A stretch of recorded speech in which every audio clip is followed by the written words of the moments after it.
Olá, sejam todos muito bem-vindos. E hoje é dia de estreia. Nós estamos aqui lançando um novo quadro no canal Renalumina, onde nós iremos disponibilizar em forma de podcast algumas conversas que nós teremos com participantes do nosso grupo do WhatsApp, o Magia, Gratidão e Arquétipos. E são convidados especiais que trazem temas interessantes, têm estudo em determinadas áreas, e nós vamos trazer para esse quadro aqui. E nós esperamos que vocês gostem, que seja prazeroso, um momento de ouvir, de estudar, de aprender. E é isso aí. Um abraço, gratidão pela presença de todos no nosso canal.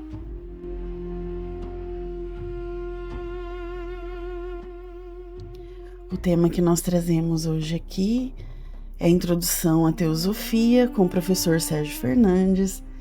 Ele é muito querido no nosso grupo. Ele também tem os grupos dele, onde ele distribui conhecimentos como Cabala, a teosofia, a espiritualidade, a teurgia, que vai ter uma aula dele específica só sobre teurgia. E hoje a gente vem então falar um pouquinho da nossa amada Helena Blavatsky e descortinar um pouco os mistérios que envolvem a personagem da Helena e também de todo o conhecimento que ela deixou para a humanidade e que nós viemos estudando ao longo desses anos com muito afinco. Saudações a todos. Hoje vou falar aqui da teosofia e eu não vou entrar em alguns detalhes mais profundos porque a teosofia ela estuda desde a cosmogênese até a cabala, antropogênese, gnose. Não é uma gama de conhecimentos muito profundo. Então hoje eu vou dar uma introdução à teosofia em si. Aí em cima é o brasão da teosofia, é a grande síntese. E está escrito: não existe religião superior à verdade. Então a teosofia não é uma religião, não é uma filosofia, nem uma ciência, mas a síntese da religião, da filosofia e da ciência. Historicamente, a gente vê que existia o conhecimento teosófico desde Plotino. E muito depois a sabedoria neoplatônica, o neoplatonismo, mas a codificação dela veio depois com Helena Petrovna Blavatsky. Aqui nós vamos ver também que Jacob de Boheme, um grande escritor alemão, ele também, muito antes de Blavatsky, ele já deu um início daquilo que seria a teosofia em si. Bom, aqui, como eu disse, a codificação foi feita por Helena Petrovna Blavatsky. Em suas obras, a original, a inicial, é Isis Sem Véu. Estou até aqui com os volumes, são 4. Isis Sem Véu foi, segundo Blavatsky, não foi psicografada, mas foi orientada por projeção astral de mestres ascensionados. E um detalhe, não eram mestres desencarnados, eram mestres vivos, fisicamente, e da Índia, e do Tibete conseguiram passar esse ensinamento a ela. Vamos ver também que a doutrina secreta foi escrita depois como uma complementação de Isis Sem Véu. E os próprios mestres, segundo Blavatsky, viram que estava faltando alguma coisa, estava bastante incompleto. E a doutrina secreta que a gente tem, estou vendo aqui, estou diante dos 6 livros da doutrina secreta. Vou pegar aqui e vou dar só uma analisada geral para explicar quais são esses 6. Cosmogênese, volume 1. Depois vamos ter o volume 2, que é o simbolismo arcaico universal. Temos o número 3, a antropogênese. Depois vamos no número 4, o simbolismo arcaico das religiões do mundo e da ciência. O número 5 aqui na minha mão, a ciência, a religião e a filosofia.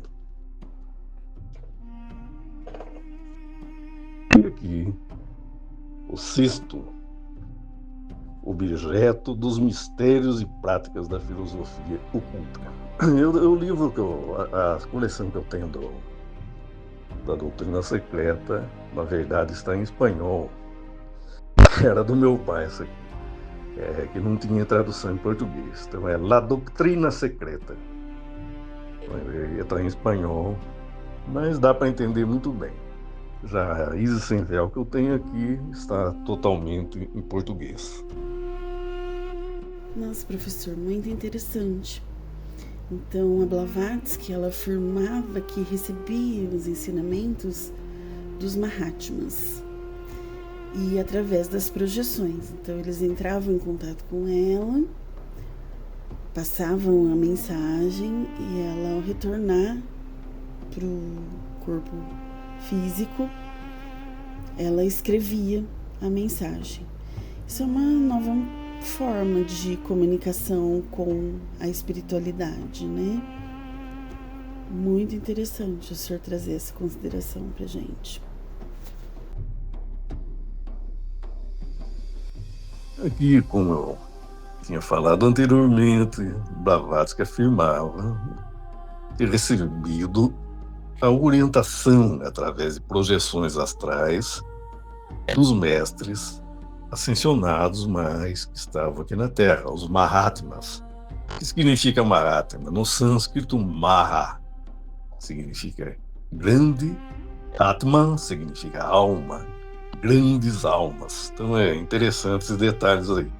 Uma coisinha só, eu não vou explicar agora o símbolo da teosofia ali em cima, o emblema da teosofia, o brasão, por causa que aí de um conhecimento maior, mais profundo.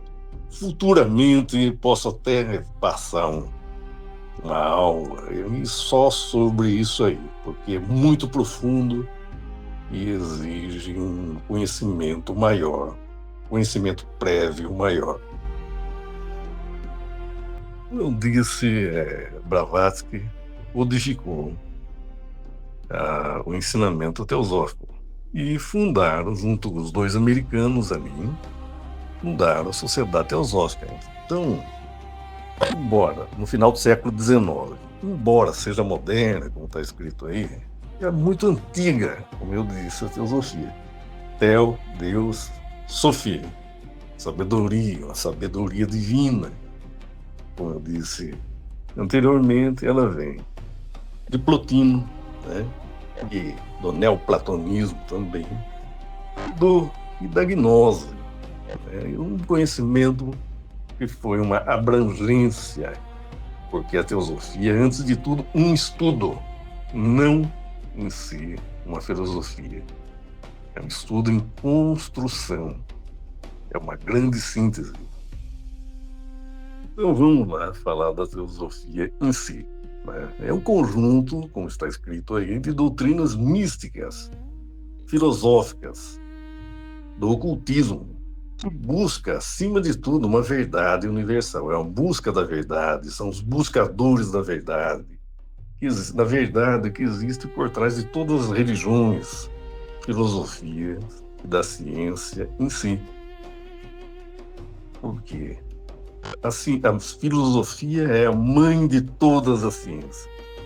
Então, ela estuda as leis ocultas da natureza, a evolução dos seres. Aí está escrito evolução da alma, mas a evolução de todos os seres. Na verdade, é uma transformação.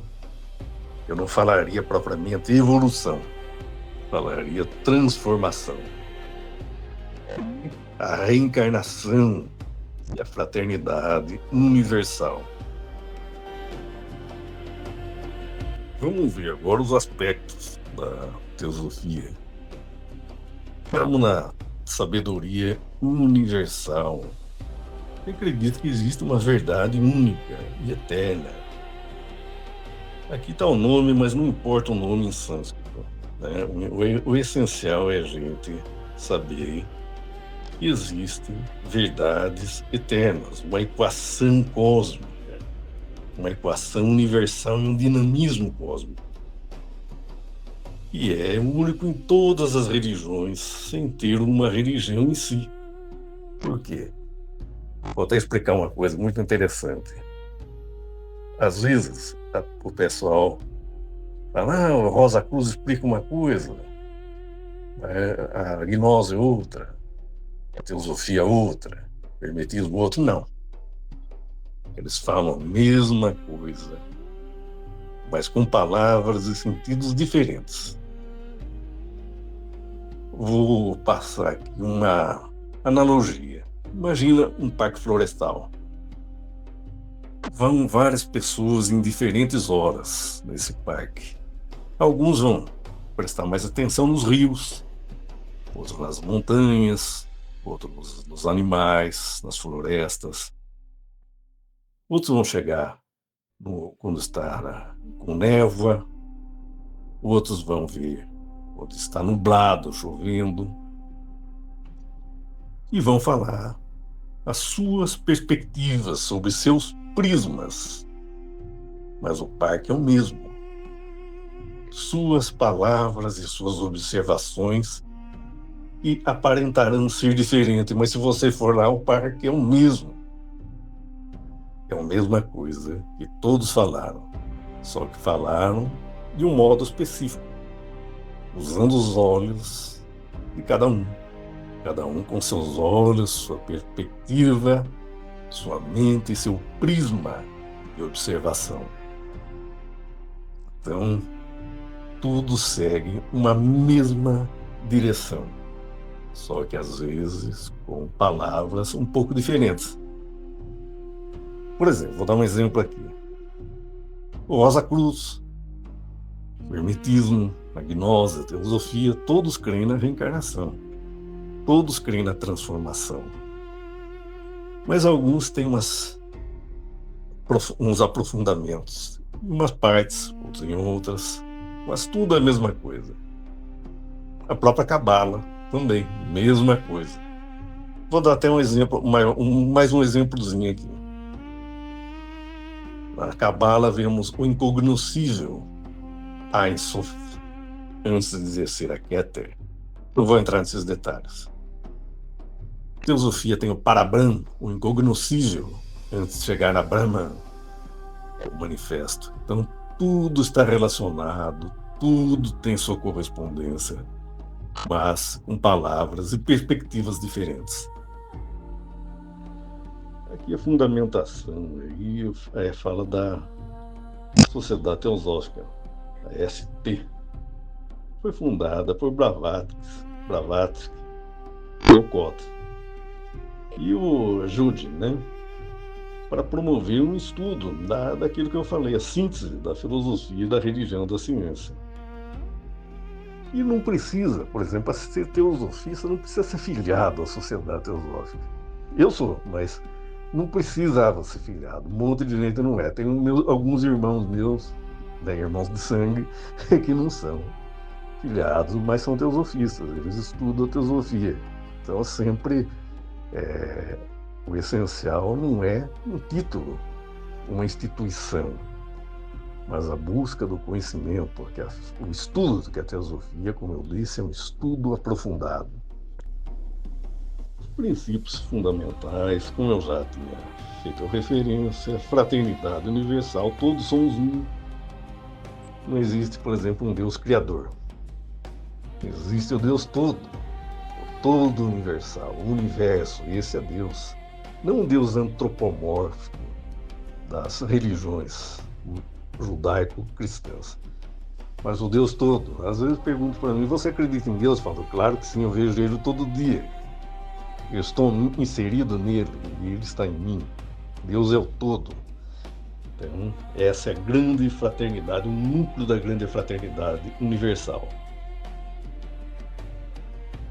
Outra perspectiva, outro princípio fundamental é a unidade da vida, a crença que toda a vida é uma manifestação da fonte única, o universo que eu acabei de dizer. Deus é o todo. Então, essa é a fonte. Tudo é Deus, tudo é Deus. É o Logos, que se fala muito na doutrina secreta. Esses detalhes aí dos Logos, primeira manifestação, depois um aprofundamento maior, daí eu posso falar sobre esse tema. E a lei do karma, que eu já disse, causas e efeitos, né? A evolução. O que é o karma? O karma é ação e reação. O dharma é o caminho correto. O karma, eu faço uma coisa, essa ação volta para mim, nesta ou em outras vidas. Então esse é um grande princípio que está também na Rosa Cruz, na Cabala, no Gnosticismo, no Hermetismo, no Espiritismo, né? Eu acho que eu já falei Espiritismo, no Hinduísmo, no Budismo, no Taoísmo, todas as religiões mais profundas. Bom, aqui está um ponto que eu queria chegar. As diferenças da teosofia e do espiritismo em si. Tem muita coisa em comum, muita coisa. Por isso que muito espírita é teosofista e muito teosofista é espírita.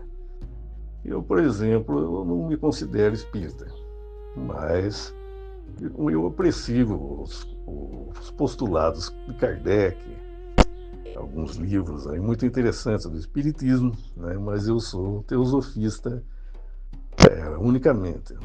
Mas tem muitas pessoas que são.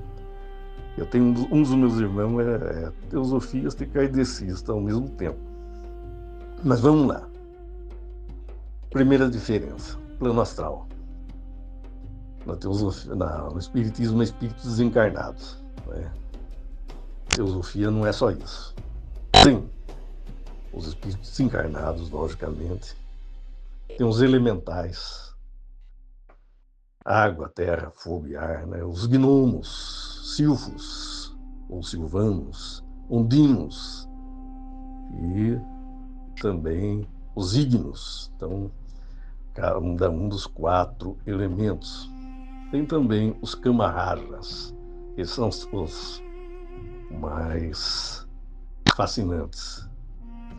Kamarajas são espíritos que eram humanos das civilizações pretéritas, atlantes e lemurianas.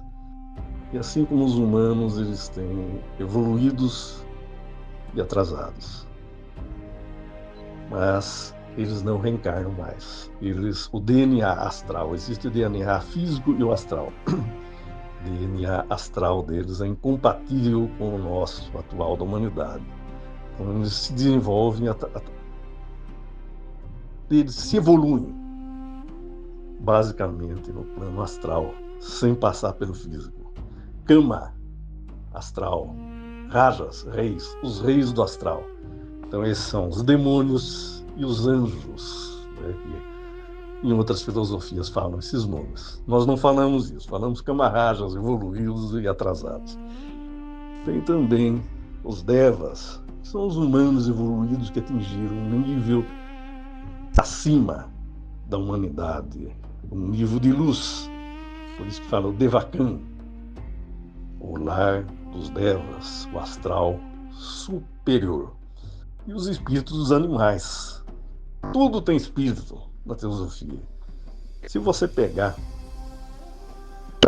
qualquer objeto, você vê que ele é composto de moléculas e átomos. Os átomos também são divisíveis: elétrons, prótons, neutrinos, gluons, quarks, cada vez menores. Tem partículas ondas, que não são mais matéria, são ondas energéticas. Então, toda a matéria, concretude material, ela é composta por energias, e essas energias alicerçadas em energias cada vez mais sutis. Então tudo tem a sua contraparte espiritual. Outra parte interessante na diferença da teosofia do espiritismo. Deixa eu acertar umas coisinhas. No espiritismo existe a incorporação. A teosofia não recomenda. Ela nunca proíbe nada, mas não recomenda incorporação.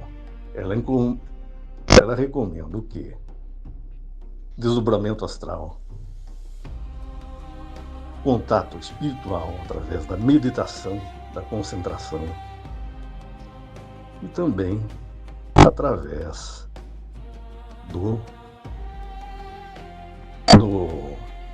eu esqueci o nome agora. Quando existe uma psicografia, contato através da psicografia. A Madame Blavatsky, através da projeção astral, ela quase podia dizer que psicografou, mas não foi bem isso. Foi ditado a ela. Então existem as projeções astral. Nós podemos fazer projeção e outros seres também.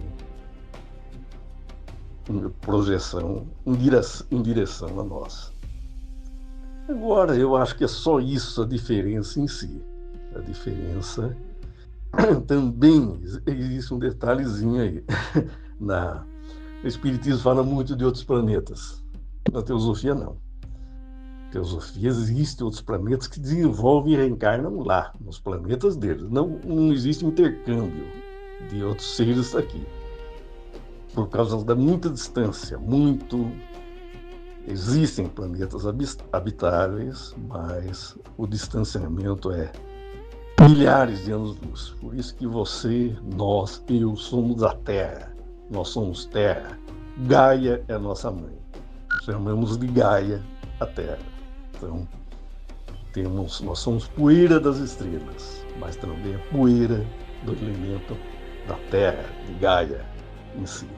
Então essas são as diferenças que existem e que são poucas e não interferem na crença mútua, tanto da teosofia e do espiritismo ao mesmo tempo. Então, e como nós vimos durante a explanação do professor, nós buscamos também a informação a respeito da codificação da doutrina espírita por Hippolyte de Nizar-Rivail, denominado Allan Kardec, porque ele codifica a doutrina espírita muito, muito próximo do período em que Blavatsky está compilando também a doutrina secreta. E nós fomos verificar se havia algum tipo de registro histórico entre o encontro dos dois. E o que nós identificamos é que a Blavatsky tentou abrir uma sociedade espírita no Cairo em 1875, mas não tem registros do motivo porque ela declinou. E o que nós verificamos é que ela também estudava fenomenologia. Ela inicia a busca pelos Mahatmas e de encontros que ela tinha com Elmória, né, em desdobramento, em projeção, e que ela também fazia estudos de fenômenos espirituais que aconteciam com ela e com pessoas que ela conhecia. Então foi isso que motivou também a Blavatsky a buscar informações sobre a espiritualidade, a comunicação, a transcomunicação, né? E por isso a doutrina teosófica, ela tem alguns pontos que convergem com a doutrina espírita.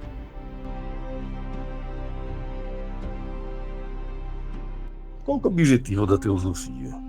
É o estudo em si, chegar às conclusões. Ela não exige unanimidade, não exige que compre pacote completo. Você pode crer numa coisa, não crer numa outra, da própria teosofia em si. Por exemplo, tem teosofista que não acredita que acredita que pode ter incorporação. Tem teosofista que não. Tem teosofista que pratica magia teúrgica, a teurgia, que eu gosto muito, que eu estudo muito. Tem outros que não. Teurgia, o que é? Teo, Deus, erg, divino, trabalho divino. São ritualísticas teúrgicas da teosofia. Isso aí precisava de uma aula só disso para explicar. É uma prática teosófica, prática cabalística teosófica, que é muito interessante. Então, a investigação, o estudo é uma investigação das leis ocultas da natureza, dos poderes latentes do ser humano e de toda a perspectiva de evolução energética, filosófica. E o conhecimento além da trivialidade, o conhecimento metafísico, que eu não vou falar agora, mas é muito interessante. Aqui, como eu já disse, ela não impõe, a teosofia não impõe dogmas, nem regras, nem preceitos, nem doutrinas pétreas. É uma filosofia em construção. É pronta para se corrigir, se autocorrigir. Houve um problema uma vez, em Leadbeater, que trouxe uma pessoa que, segundo ele, era o avatar da nova era de Aquários, Jiddu Krishnamurti. Mas daí Jiddu Krishnamurti posteriormente chegou e falou: não, eu não sou nenhum avatar da nova era. Eu sou um espírito, como todos os outros, que está no caminho da evolução, que conhece a fundo as perspectivas filosóficas hindus. Daí isso abalou grande parte dos teosofistas, mas se corrigiram, falaram: não, Leadbeater estava errado. E Leadbeater falou: eu estava errado. Então, existem os erros, as pessoas se corrigem, a teosofia não se fixa num dogma. Então, ela investiga, ela tem uma investigação livre, não precisa comprar pacote completo, é um estudo em si. Você estuda, eu estudo, chego a conclusões. Chegamos a conclusões diferentes, mas sempre numa essência fundamental. A filosofia busca unidade. O que é a unidade? O amor, a paz, a luz, a fraternidade. Somos como os rios que correm para o oceano. Esse é o objetivo essencial. Somos todos uma unidade, um Deus, que eu falei, o Logos, o todo universal, o amor universal. Vou passar um texto também que eu acho interessante. Qualquer dúvida, também é só me chamar, que farei os esclarecimentos. Agradeço a atenção, a compreensão e a paciência de todos aí. E qualquer pergunta pode fazer aqui, que eu respondo. É lógico que, desde que sejam perguntas sobre a teosofia, sobre esse tema, não de outros temas. Então, fica aqui meu agradecimento, paz e luz, fiquem com Deus. Nós agradecemos ao professor Sérgio o direito de usar os áudios dele para iniciar esse projeto. E a gente encerra com a seguinte frase: a teosofia nos recorda que somos centelhas da sabedoria universal em processo de evolução. Que possamos estudar, refletir e, sobretudo, viver a fraternidade como prática espiritual. Se vocês gostaram do nosso projeto novo, se inscreva no nosso canal, deixe seu like, curta, comente, compartilhe, ative o sininho para receber as notificações. E sempre, Rena Lumina, guiando você pelo cosmos. Gratidão.